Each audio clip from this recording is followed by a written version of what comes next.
Être amoureuse, pour moi, déjà c'est indescriptible en vrai. Pour moi, c'est ressentir un manque pour quelqu'un. J'ai compris que l'amour n'est pas qu'un sentiment, hein, c'est un état d'être. C'est le fait de faire attention à l'autre, de l'accepter comme il est. L'amour, c'est peut-être la plus belle invention qui soit, et c'est celle qui crée le plus de problèmes.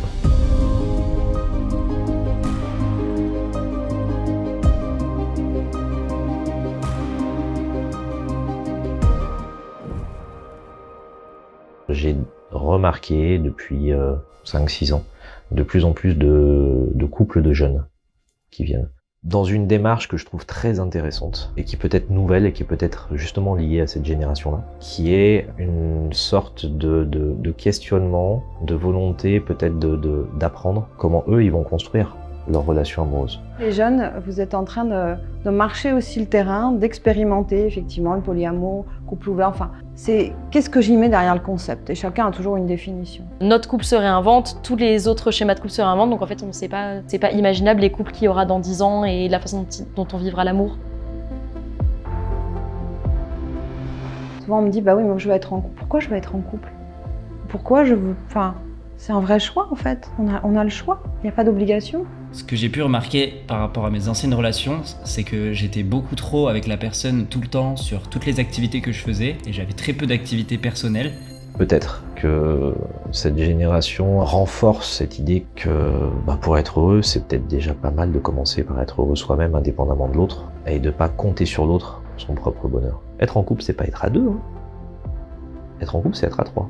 Toi, moi et ce truc qu'on construit ensemble. Là, le mariage, si j'ai envie depuis que je suis jeune, c'est plus par mimétisme, on va dire, des modèles que j'ai connus de personnes qui ont été positives dans ma vie. Alors il y a beaucoup toute cette construction sociétale du couple, hein, mariage, un enfant, l'achat immobilier. Est-ce que c'est toujours vraiment adapté à notre époque? On a normé beaucoup de choses, on a mis dans des cases. Parce qu'on a l'influence de la religion, parce qu'on a tout ça qui rentre en ligne de compte. Vous voyez, on est en train aussi de déconstruire tout ce mythe de toute la vie. On commence à retrouver son alignement intérieur et non plus la perfection.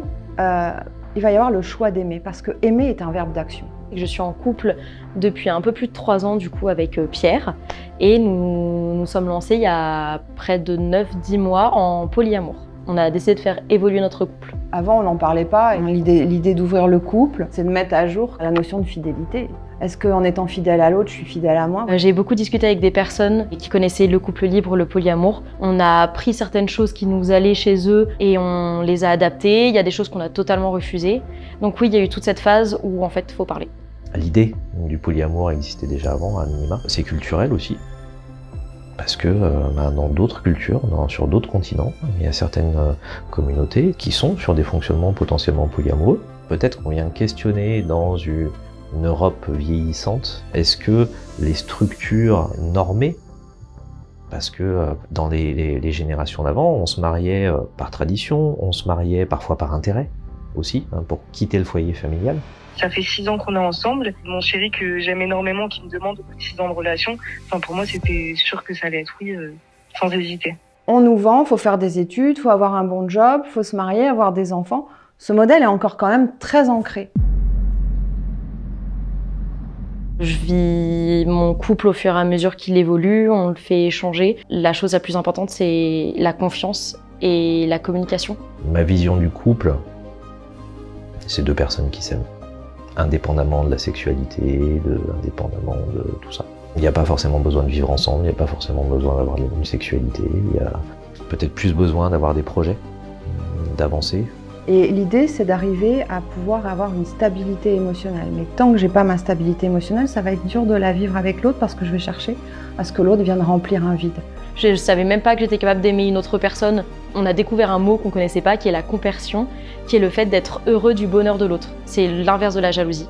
Je me sens pas plus heureuse parce qu'on a ouvert le couple, je me sens plus heureuse parce que notre couple va mieux. Je pense que ça peut marcher pour d'autres personnes et que c'est très bien, mais pas pour moi. Et moi, c'est vrai qu'il y a une espèce d'exclusivité dans le couple qui me plaît énormément. Il n'y a pas de vérité absolue, expérimentez. Je me suis rendu compte qu'en fait, mon cœur, il s'était pas divisé en 2, ça s'était multiplié. Et juste, c'est encore plus amour à donner et c'est un peu mystique, mais c'est vraiment, c'est vraiment très cool.